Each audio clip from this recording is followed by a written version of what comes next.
You have seen around yourself with lots of people who are rich, who are wealthy, and you have also seen some people who are poor, who don't have anything in your life. What's the difference between them? Every one of them has 24 hours. So what has been the result that one person has been successful that much and another person is unfortunately not very much successful in their life? The point is, the rich people, the wealthy people know how they should use their time. They have a proper schedule for their time, and in every 24 hours they know at which point of the day, at which hour exactly what they are doing. So in this video I'm gonna tell you what is the secret behind being a successful person and having a very much proper schedule. So stay with us.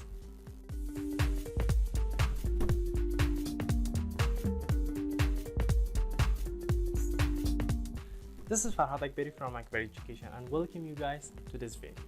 Today I have designed a very much special video for you guys, for you to guide you guys to know how to have a proper schedule for your life. So let's see what's gonna happen in the remaining of the video. Number one, get a notebook and write every single activity that you do during the day. You're exercising, you're eating, you're sleeping, you're studying, you're doing any kind of activity that you're doing, just write them down.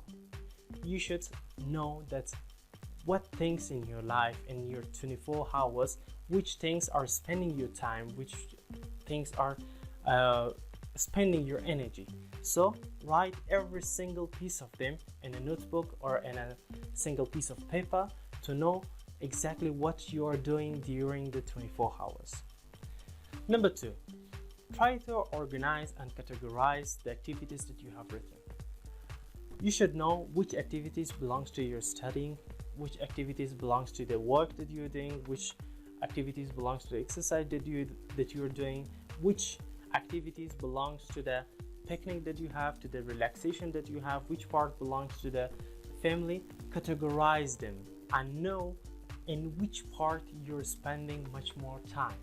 And whenever you have organize that and categorize that, we are going to reach to the third point, which is prioritization. You should know that exactly which activity is important for your life. For example, as a businessman, the very much important point or the very much important part of the day that should be spent will be on their businesses, on being creative, on making new solutions, on how to attract new customers. So the most important part of the time should be spent on that. Or for example, for a person who is studying, the most important part of the day should be spent on their studies. So try to know exactly what is important for you. According to the goal that you have in your life, try to know what is important for you. And in here I want to tell you about golden time of the day. Golden time of the day is a time that you have full energy, you have much more focus. So it can be any time. It can be in the morning, it can be at the evening, it can be at the noon. Any time that you're relaxed with that and you feel very much more energetic. For example, a person is feeling very much focused and energetic at 5 a.m. in the morning. So what should he do? He should do his MIT or most important thing or task at that 5 a.m.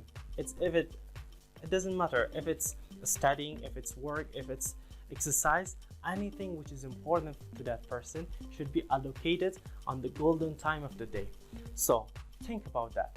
What is your important thing and allocate that important thing to the golden time of the day that you think you're much more energetic, you think you're much more concentrated. So if you have merged that, and at the remaining of the day, if you're with the lower level of energy or you think that you are not very much focused, you're going to be relaxed. Why? Because you have already done the thing which is important to you, which for example it's studying or exercise or it's work. You have already done that and you're very much relaxed about it. Okay, I have done it, so no issue if I'm not very much energetic at the end of the day, or if I'm not very much productive at the remaining of the day. Number 4, schedule time for each task. Each task that you are doing, for example, if it's studying, try to have allocated time for that. 2 hours, 3 hours, 4 hours, any time that you relax, any time which is needed for that. For example, you need 7 hours for sleeping, you need 2 hours for relaxation, for exercising. Try to have allocation of time. So at 24 hours, you should know that at which point you should do which work or which tasks. And in this case, for example, if I have allocated 3 hours of studying, so I should study during these 3 hours, and I should not decrease it or increase it.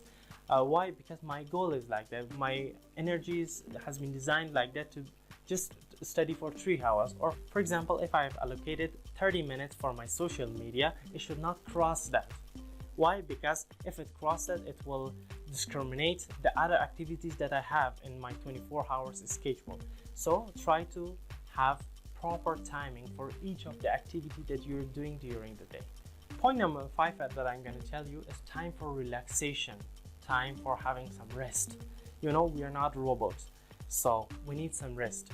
It can be sleep, it can be talking to friends, it can be sitting with families, it can be exercising, it can be going outside and just sitting and thinking. Anything which can make you relax, like a phone that we are recharging that.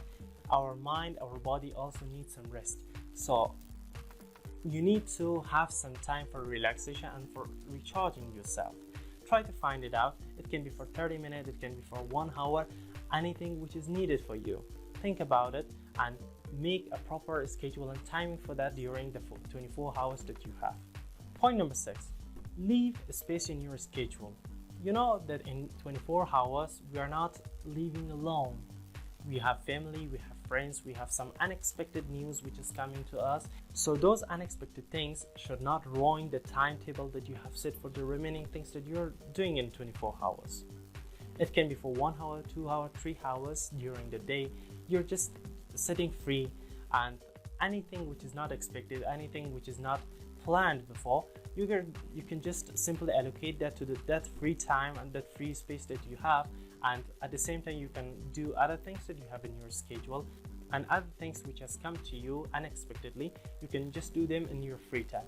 So it can be a win-win situation, and you can see that you're on the timetable, you're on your goal, and you're on progress, and at the same time everything is handled correctly and in its good way. And point number 7 that I'm going to tell you is about reward yourself. What is it? If you're on time, if you're on your schedule, if you're on your timetable, try to reward yourself. For example, if I have determined to study for 3 hours, at the end of the 3 hours, I will reward myself with a chocolate, with a cacao, anything you like.